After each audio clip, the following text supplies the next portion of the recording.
Good morning, everyone. This is Charles Norton speaking from the Supply Chain Sustainability School. We have just launched a webinar, so we're going to wait 1 or 2 minutes while the participants arrive into this Zoom meeting. I can see the numbers going up, so just going to wait 1 or 2 minutes to make sure everyone's logged in properly, and then we will get started. Thank you.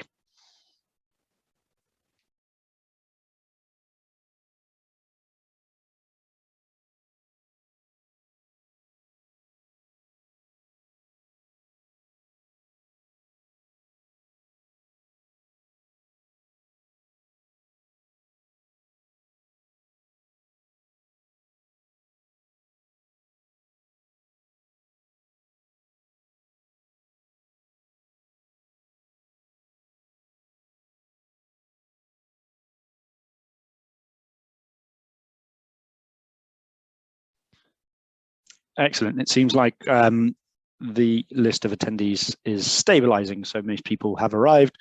Thank you very much for attending this Lunch and Learn webinar that we're running today from 12 to 1 p.m.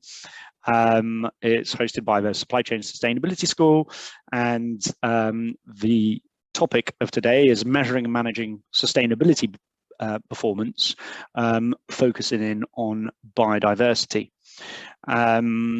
Today presenting will be myself, so I'm Charles Nord. I'm head of product for the sustainability tool, which is a reporting and performance management software system, and I'm accompanied by Ross Primer, who's a consultant at Action Sustainability and leads our work on biodiversity.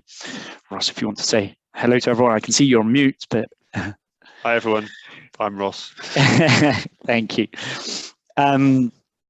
Excellent. So Ross and I have sort of joined up on this webinar and we'll try and bring sort of our experience on my side, my experience in terms of implementing reporting and performance management programs into companies, a lot in the construction infrastructure space, and then Ross obviously with his consultancy work on biodiversity. So just a few house rules or points of interest before we get started. So first of all, in Zoom, you've got a Q&A, so please use that if you've got any questions. What we'll try and do is we'll try and pick up some of the questions as we go along and try to answer them. And I will pause during, at the end of sections just to see if there are any specific questions that people want me to or us to address.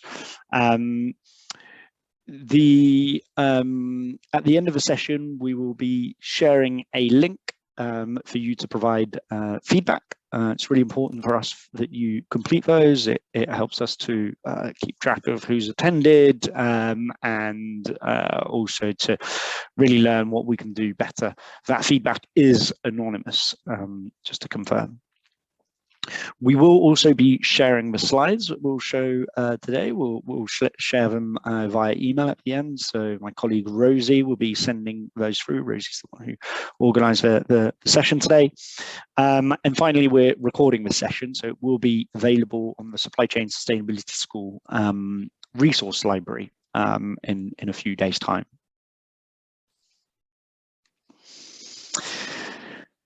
Excellent. So today's session is going to break up into 3 different parts. We're going to start off by looking generically at sustainability performance and understanding the key principles in terms of, one, what goes into defining your sustainability objectives. So how do you as an organization decide what's important for you and what you want to be reporting, what KPIs you'd like to put in place? 2, we'll look at a framework for drafting KPIs, what you need to do to report data, things you need to think about. And obviously that's driven from your sustainability strategy. So from that first piece on defining objectives. And then thirdly, I'll pass on to Ross, who will take a look at that from the perspective of biodiversity and say, well, you know, give examples of what objectives might be in terms of biodiversity and how you would typically record biodiversity data, record information against those KPIs and communicate well. So defining objectives. When we look at performance management, here we are talking of performance management within the context of sustainability.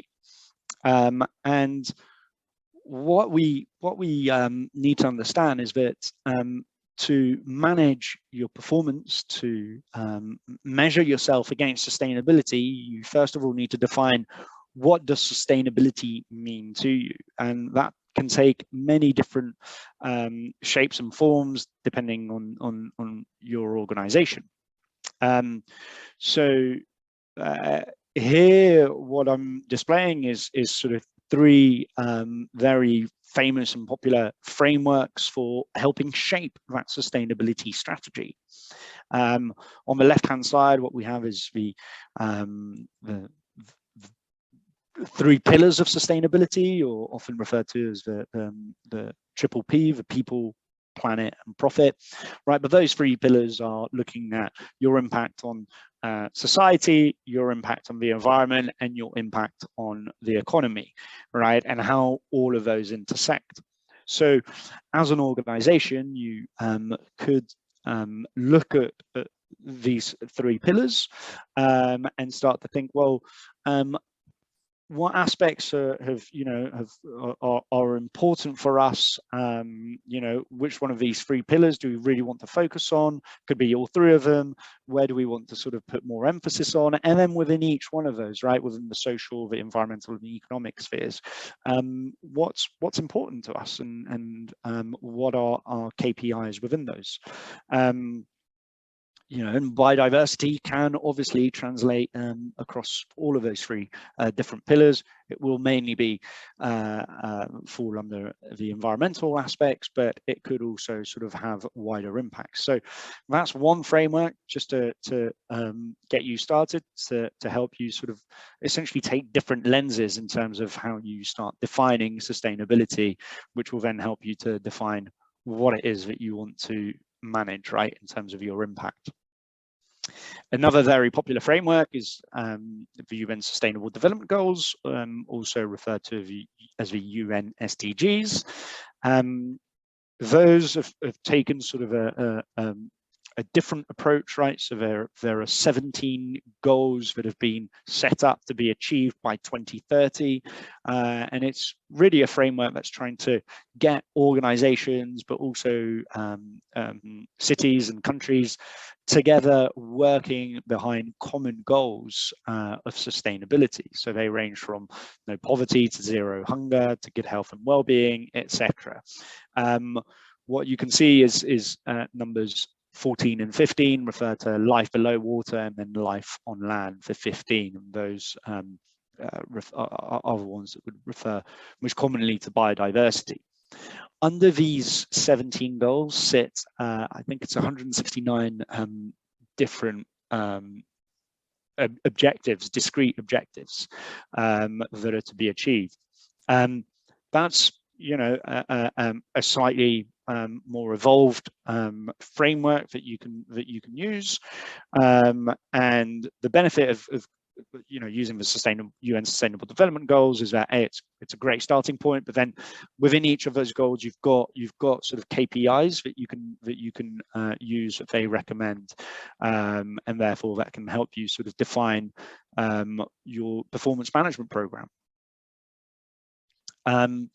I provided a third example, but there are many other examples and different frameworks that you are of course welcome to use. The one on the right hand side there is from the One Planet Living Foundation, that was co-created by WWF, and essentially it defines sustainability according to 10 different key categories, and you know, again, helps to sort of give you a lens of sustainability and invites you to sort of pick and choose which ones are more relevant to your organization and your stakeholders. So here the key point that I'm trying to make is first of all, there are frameworks that you can use as a starting point to understand, well, what is sustainability for us? How do we define it? But then B, you need to create your own definition of sustainability. Because it's very contextual, right? And it depends on your organization, nature of the work that you're doing, what's important to your stakeholders, to your clients, to your supply chain, etc.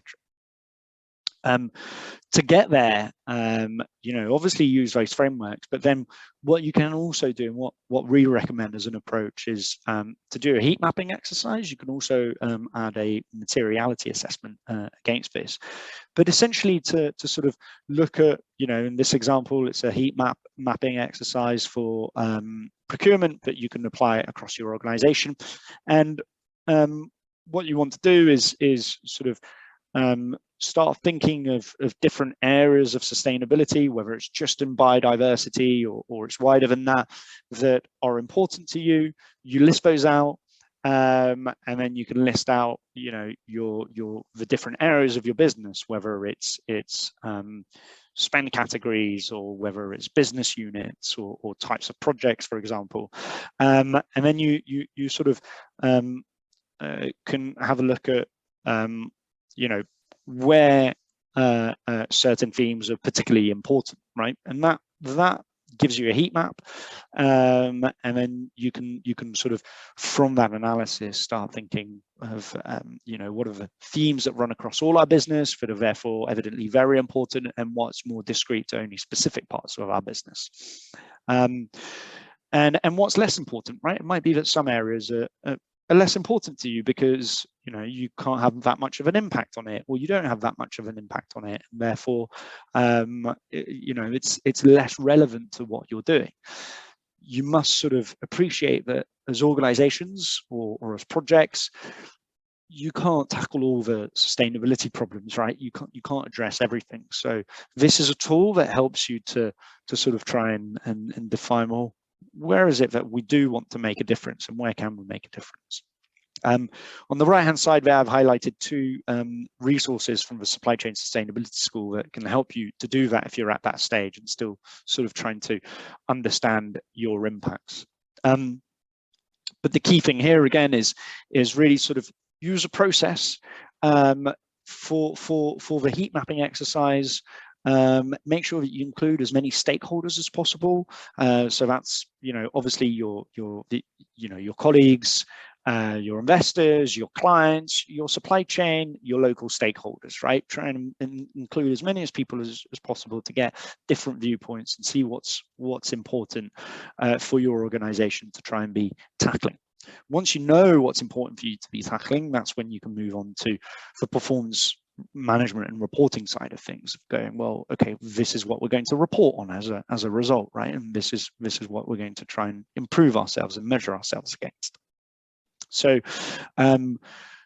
quite often we see organizations who sort of, you know, want to start from the other side. They go, this is the data we're collecting, so therefore what should we be sort of measuring ourselves against, right? Which is going about the problem in the wrong way. A really interesting example is from British Land. There are many other interesting examples out there. So this is from British Land. They publish on an annual basis their sustainability report that's available on their website.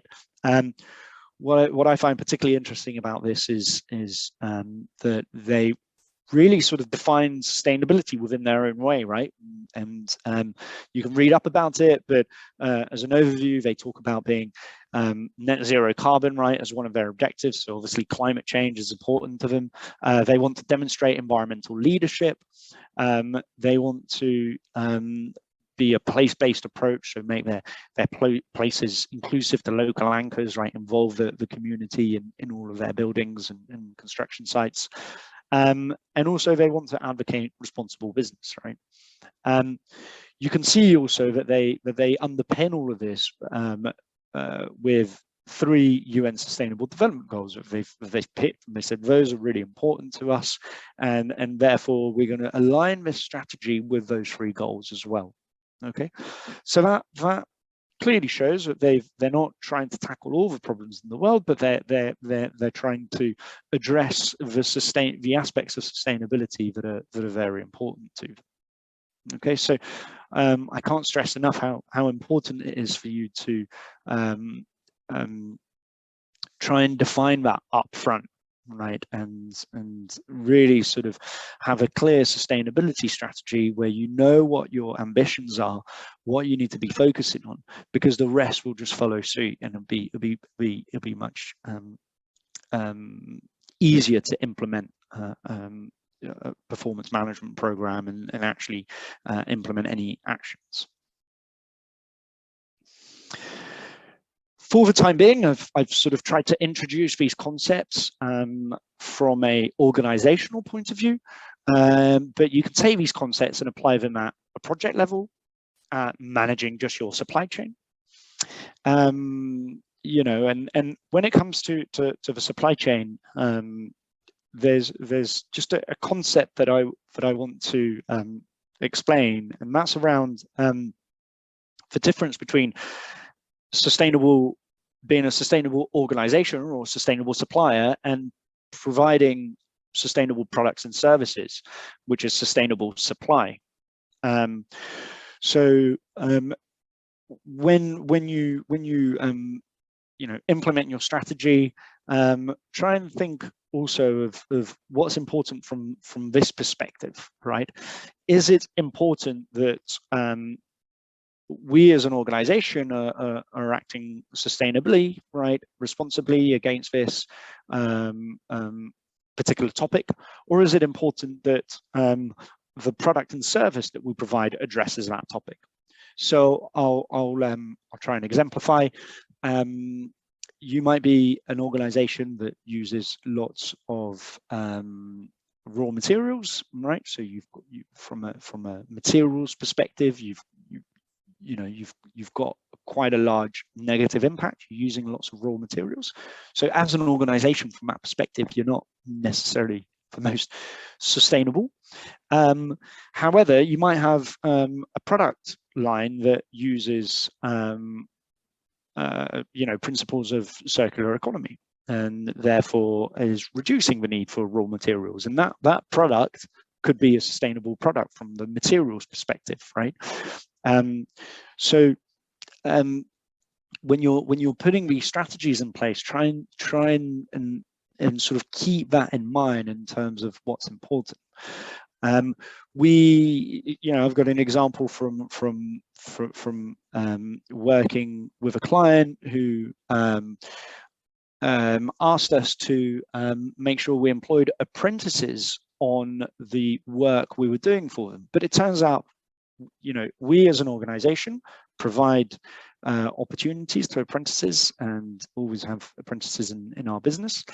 But for that specific client and the nature of the work that they're asking us to do, we couldn't provide an apprentice because, you know, the skills and competencies were just didn't fit what service we're providing to that client.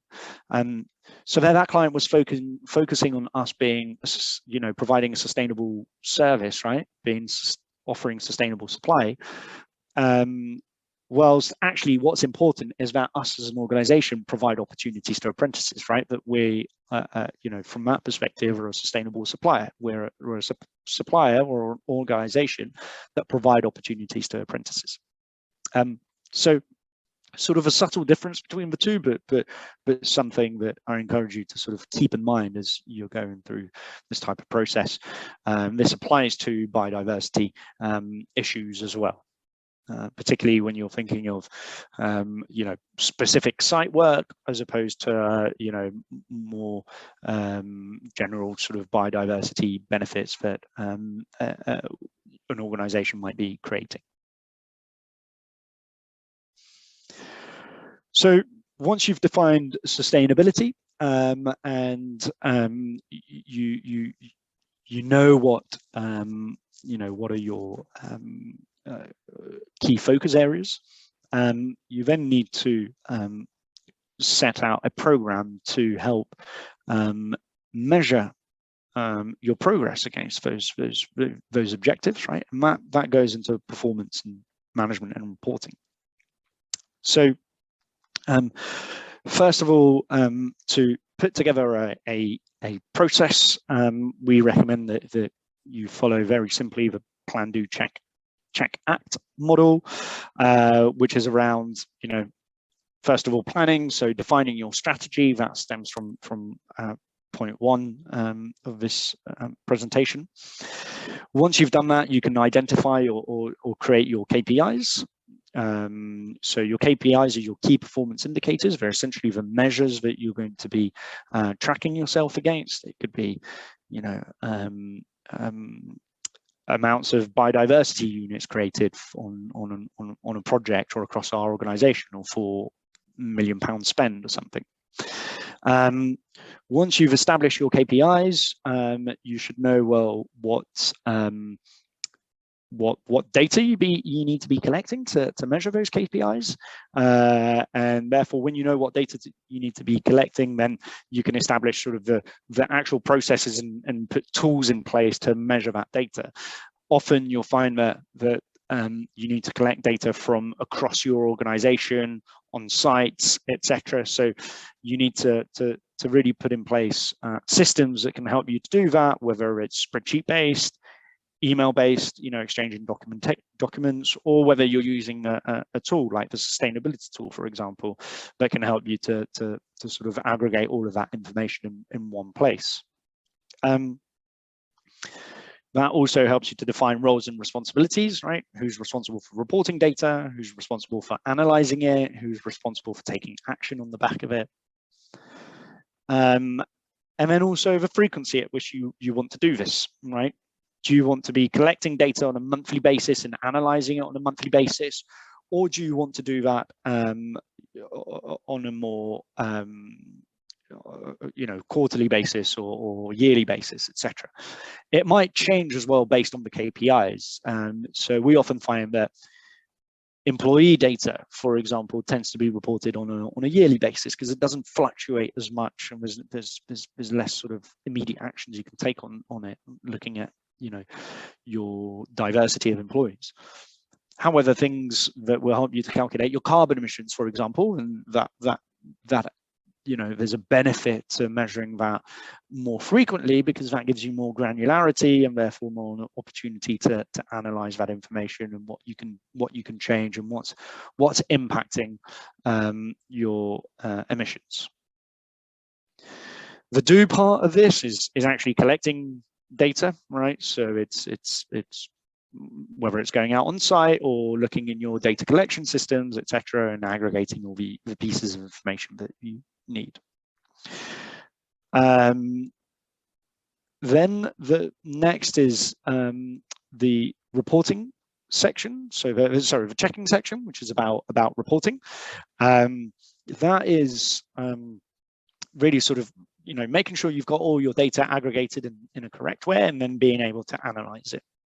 Look at trends, look at what information you can take out of it. And finally, that leads you on to, well, using that information to influence decisions or actually take decisions, right? Implement any action that needs to be taken, whether it's corrective action or whether it's around communicating that you've done really well.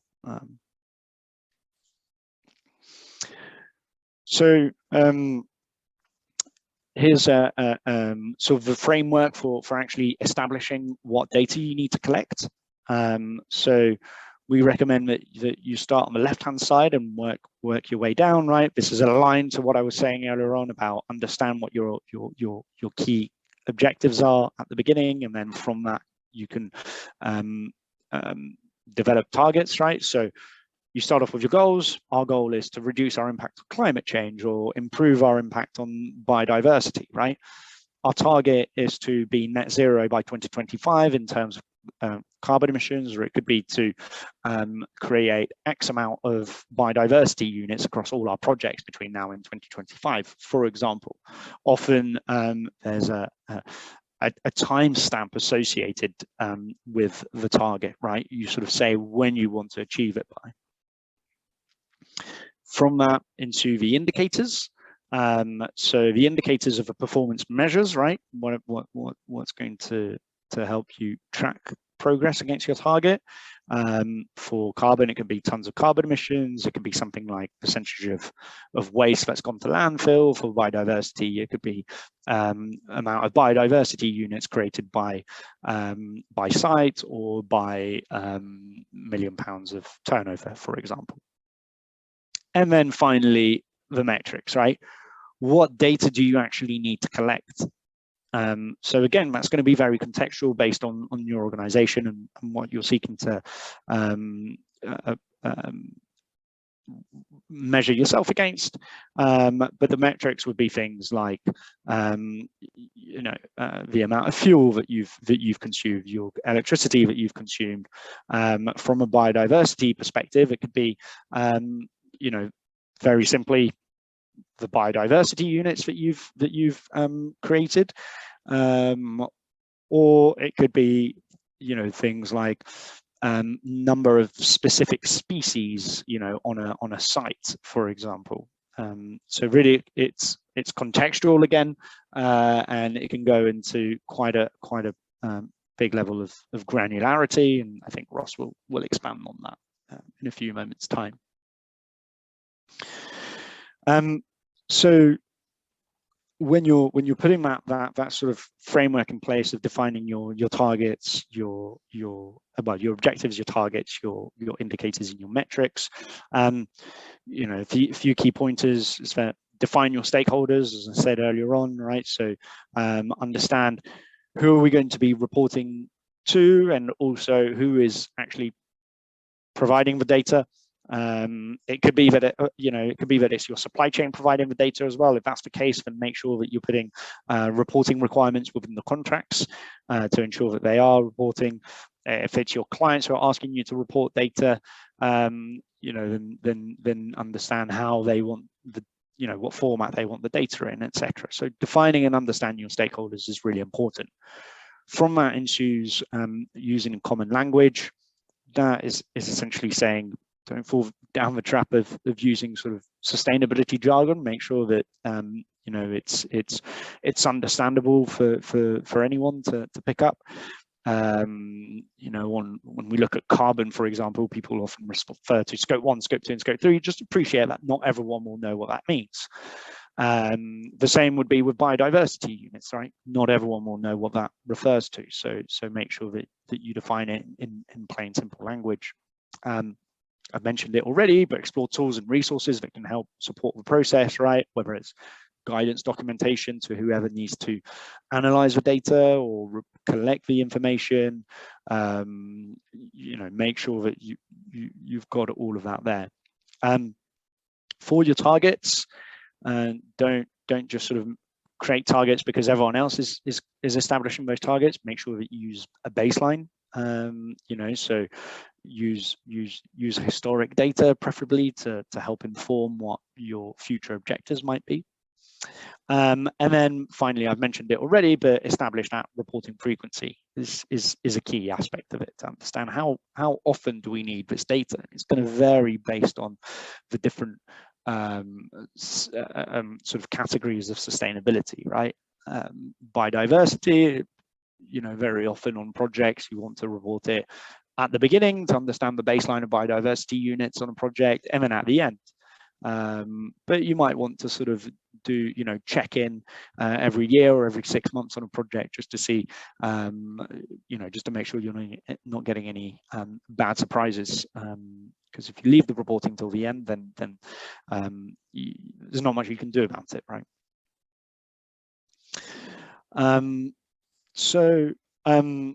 That's it in terms of reporting, performance management. I hope that gives you sort of a clear understanding of the structures and processes that need to be put in place. The key thing to recall is that it's try and follow a robust process, but also remember that whatever you report on, whatever objectives you set yourselves as an organization, they're going to be specific to you as an organization. Remember that it's essentially up to you, right, to define all of that. Thank you. So I'll pass on to Ross now, who'll explore this a little bit more within the context of biodiversity. Okay, thanks, Charles. Next slide, please.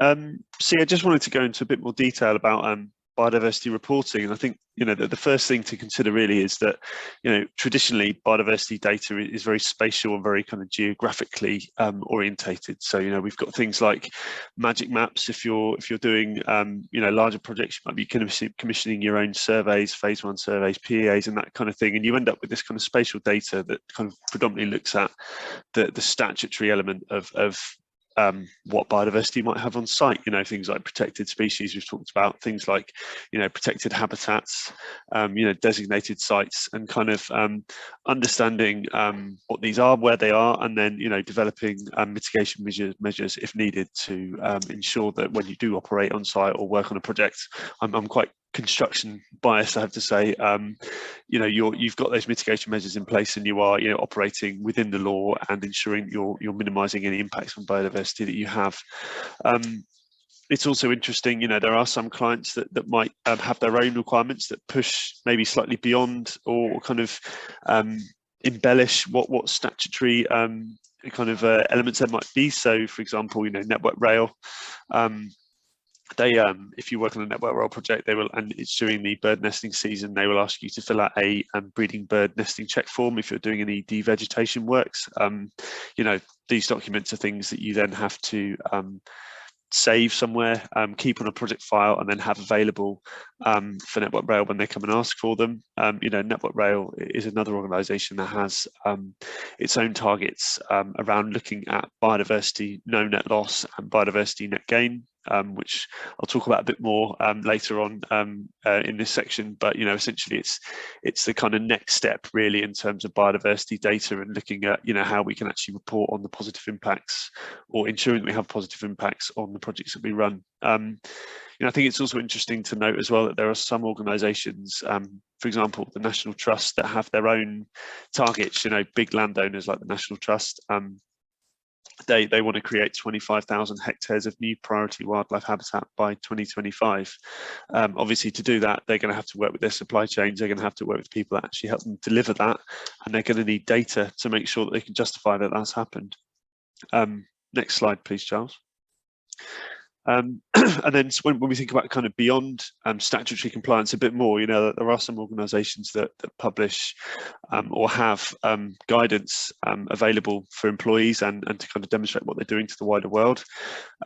There's organisations like SSE, they have their own biodiversity report that they publish every year. Within that, there's a whole host of really great stuff. Just to pick out one really fantastic example, they're working with Microsoft to use computer machine learning software to actually understand puffin numbers on the Isle of May, which is near one of their wind turbine projects. They're also doing really fantastic work on the regeneration of peat bogs and habitats up in Scotland. And obviously, to make all these things happen, they need data. And I confess I'm not 100% sure how they're kind of behind the scenes mechanics are working, but they need to understand what they're doing, and they need to be able to report on the good stuff that they're doing and have those numbers available so they can say what they've actually done. Maybe a slightly more local example is the middle one, which is Vinci Facilities have got just a biodiversity guidance sheet which is available to their employees working in the FM business. It's basically saying, well, if you're working on a site, if you've got your own little project, what can you do? What are the simple things that you can do to try and help biodiversity? And it might be just kind of having areas of no cut if you've got some grass, or kind of introducing a few bat boxes or insect hotels and things like that. And I think for the purpose of this webinar, it's all great stuff. It's all very kind of small scale stuff. And actually, being able to report on potentially the numbers of these things can be a really fantastic thing for them to do. So X number of bat boxes, Y hectares of reduced cut or no cut grassland. And then obviously then that can be a biodiversity benefit that they could potentially put into a report or something like that. Another example there is Welsh Water, again, another kind of quite big infrastructure provider, big landowner, and they have 30 key targets within that report. Just to name one of them, they're looking at how they're developing understanding of issues around non-native species within their land area. So again, that's contributing to research, doing their own things, and being able to report on that information, I think is a really, really important issue for organisations like that. Next slide, please, Charles. And I think really the big thing that's going to be the kind of really the paradigm shift in terms of biodiversity and data is going to be looking at Biodiversity Net Gain, which is a new commitment that really all major construction projects are going to have to adhere to. By major, I'm kind of meaning projects which are more than 10 residential units or over half a hectare in size. And this is essentially where organisations are going to be asked to calculate biodiversity units and from the project generate a 10% net gain, so a 10% increase in biodiversity units from the baseline, i.e. pre-construction impacts to post. It's what it is really is an amendment to the Town and Country Planning Act. I mentioned before, it's requiring now new developments to generate a 10% biodiversity net gain, and there is a metric that allows you to kind of calculate biodiversity units and understand this 10%, which is being created by DEFRA. The actual metric itself is something that really needs to be completed by a competent person, and it's very, very new. So at the moment we're saying it's something that really ecologists need to do, because you need to have a good understanding of habitats and species and how to classify them and that kind of thing. So it is something you would probably need to do in partnership with an ecologist. And again, it also introduces the concept of the biodiversity mitigation hierarchy, where obviously we're looking at, to start with, avoiding impacts, and then at the top of it we're looking at offsetting as the kind of I suppose the mitigation measure of last resort if everything else has been exhausted. It's also going to be supported by a number of other things, like there will be a register of area where you can understand where offsets have taken place. There's also going to be a standard for implementing Biodiversity Net Gain, which is to be coming out soon. And it's going to be something that's within law by 2023. And it also doesn't really it kind of works alongside the existing statutory law that we have around protected species, around protected sites, and all that kind of thing. So none of that will change. It will just be an additional element to what we're already doing in that regard. Next slide, please, Charles.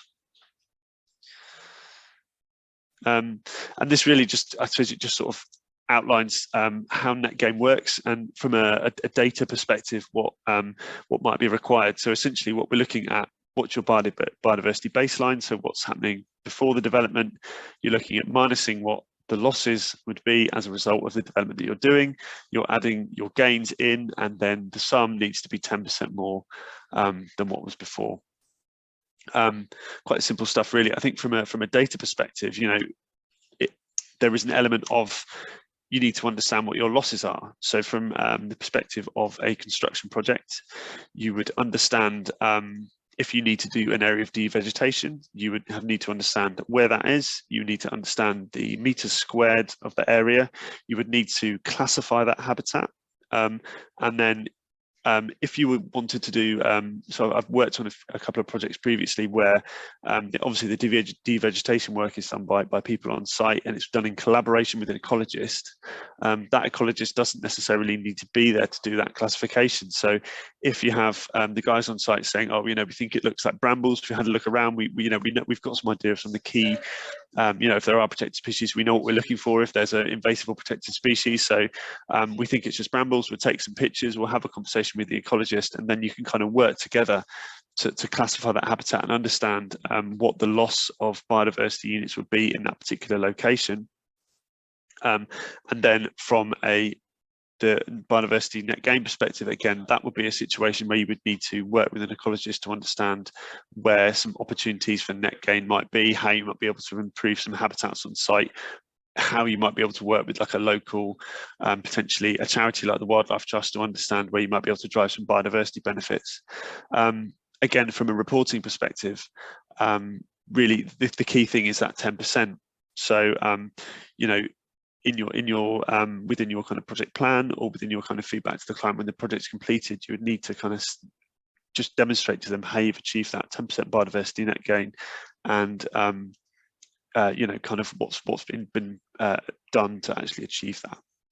So again, that's a really brief run through of some of the key data elements. That's my last slide.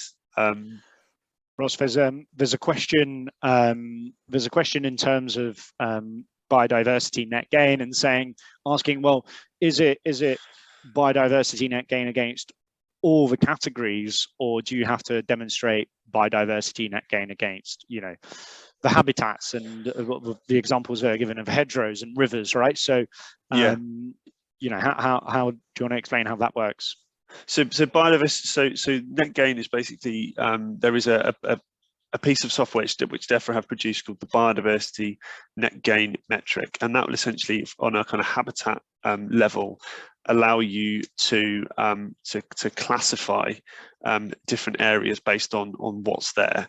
And you know, you get very different values for kind of unimproved grassland versus ancient woodland, and that will then give you that biodiversity.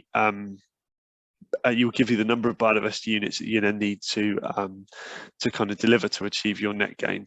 So it's delivered predominantly on a habitat level. But yeah, it's within, but within the metric, it's all kind of covered off. But you can, as an organization, you can create, I guess, create a new habitat that has less biodiversity value, but if you create lots of it, it could make up for a different type of habitat that's been lost that had lots of biodiversity value. Well, I mean, it's purely, I mean, it's purely done on a numbers basis. So, I mean, obviously, what you can do is if you're talking about offsetting, so if you're talking about, you know, I guess per square meter, it's a lower value, but you've got 10 times the amount of it.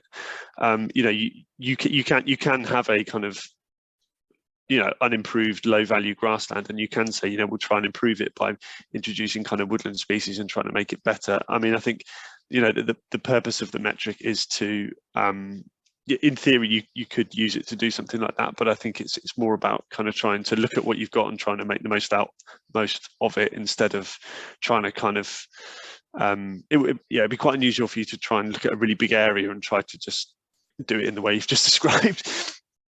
Yeah, of course. There was a question earlier on that I sort of typed an answer to,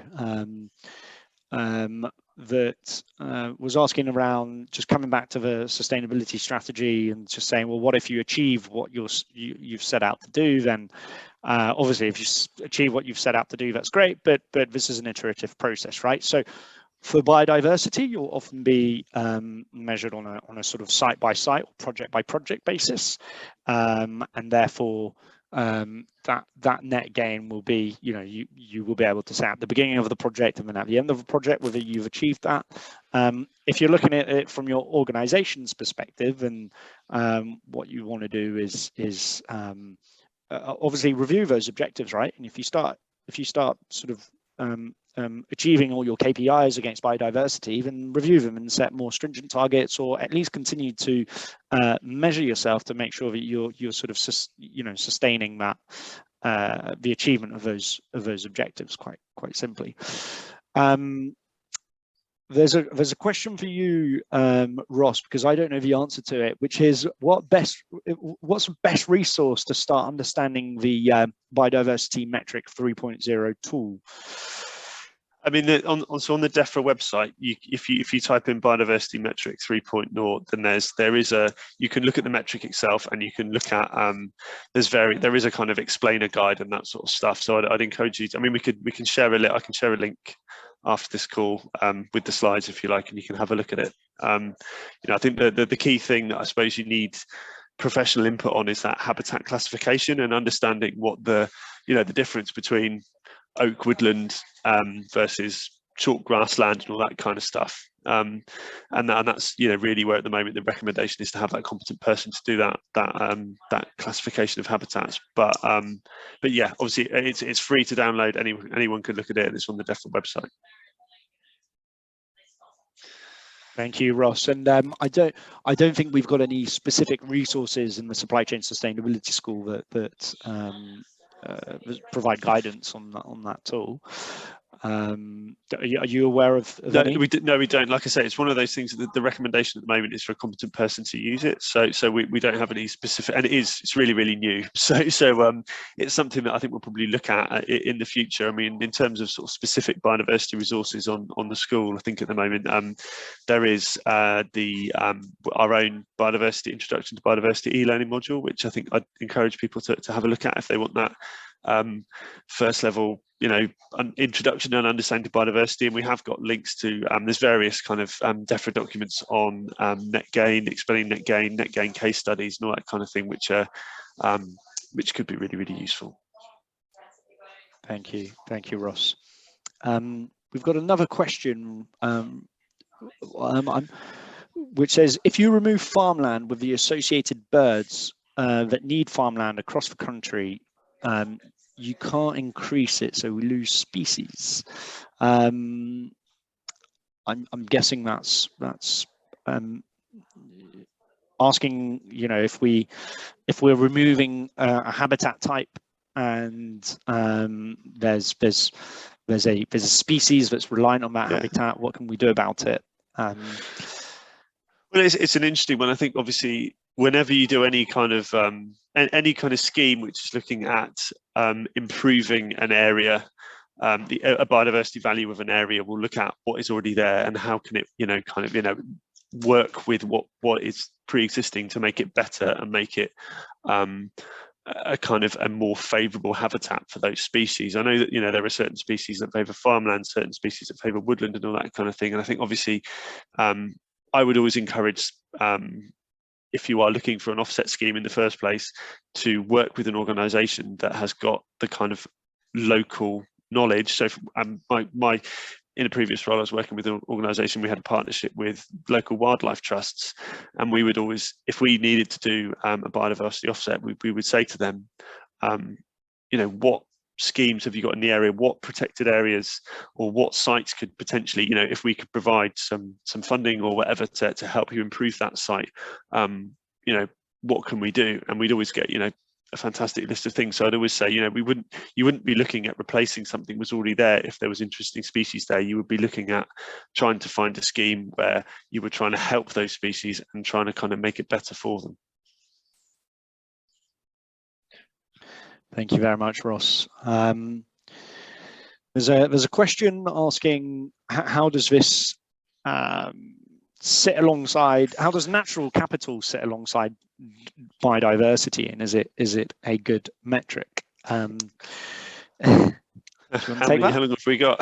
No, natural capital is really interesting. So it's an omission from obviously what I've just talked about. I think natural capital is another very current emerging topic around biodiversity and kind of putting that financial value on ecosystem services and all that kind of thing is a really interesting do you want to explain that concept just really briefly for those who might be on the call who are not familiar with it? So natural capital in its kind of simplest form is when you try and put a financial value on a service that is provided by the natural world. So an obvious one might be pollination. So bees and other a lot of insects do an absolutely fantastic job for us in terms of pollinating a lot of the crops that we eat and all that kind of thing. And if they didn't do that, then we would in theory have to pay somebody or something to do it. So they provide us with this service for free, but it's obviously worth quite a lot to us, and you can do that with almost anything. I think natural capital is something that at present, it's really, really hard to put kind of concrete numbers on it, and it throws up all kinds of interesting arguments about, you know, what is the value of nature? What is the value of the fresh air that we breathe? I think it will be something that it becomes more and more of a topic that we talk about, and I think that it'll be something that probably does feed into more of the kind of conversations around biodiversity and biodiversity reporting. But I'll be perfectly honest with you and say I don't know quite what that looks like at the moment, and I think it'd be interesting how it develops. And just to clarify there, when you're saying what is the value, you know, within natural capital, we're referring to financial value. Yeah, I mean, I think at its most kind of blunt, yeah. There's a lot of things that go into kind of getting that number though. Thank you, Ross.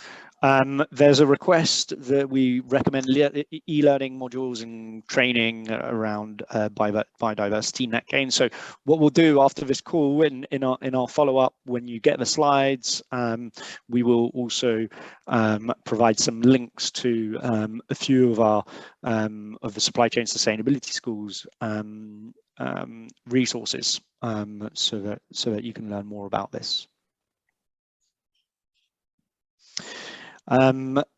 There's then a question around the concept of so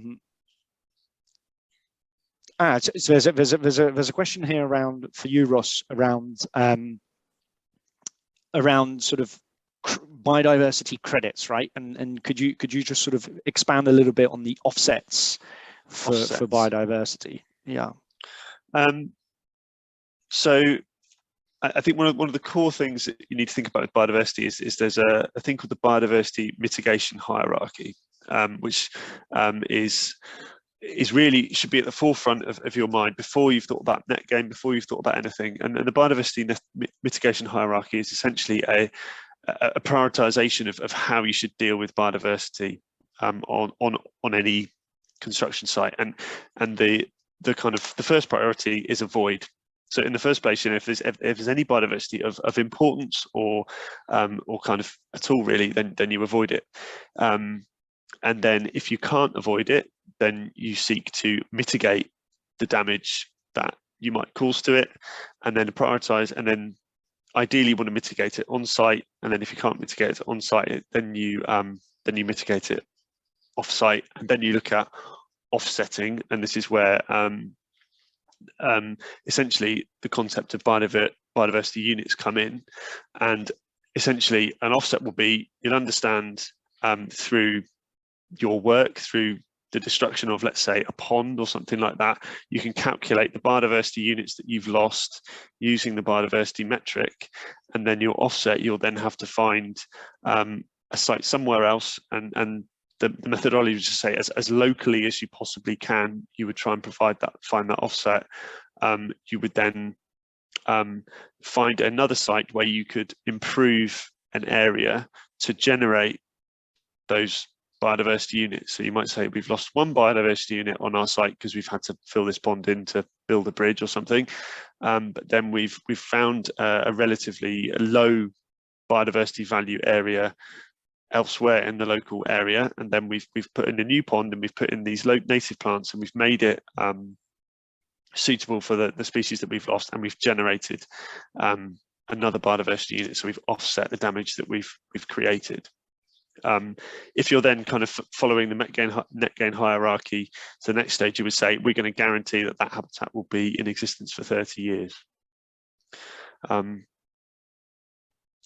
in a nutshell, that's how that would work. Thank you very much, Ross. And you know, for those of you that are familiar, it's you know, aligns with the principles of carbon emissions as well, right? And reducing your carbon emissions. So thank you very much. Just going to wrap up now. So thanks for all those really interesting questions. As I said, we'll follow up with any resources that we recommend from the Supply Chain Sustainability School. So on that, there are 2 links that we'll share via email as well, which are first of all there's a page on Supply Chain Sustainability School on performance measurements. On that page, what you can download is a list of recommended sustainability, environmental measures. Within that, you've got biodiversity measures. So you can go and download that resource. It's essentially an Excel spreadsheet that provides sort of metrics, right? What we recommend you should be recording for biodiversity, but other environmental aspects of construction projects specifically. Also, we've got a page on the Supply Chain Sustainability School that's dedicated to all our biodiversity and ecology resources and efforts. So I encourage you to go look at that in addition to the specific resources that we'll share after this meeting. So thank you very much for attending today's call. What we will share is a link for you to share your feedback. If you know we didn't answer your question or you weren't satisfied with our answers and you want to know more, do feel free to reach out to either of us. You'll have our contact details in the follow-up email, and we will share these slides as well with a bit more information on them as well. So some of the things we've been saying, we've written some text for parts of that that will be added onto the slides as well. So we'll share those, and feel free to distribute those internally as well. So thank you very much. Thank you, Ross, for joining me today, and thank you very much to everyone for joining the session. Thanks, everyone. Hope you found it interesting.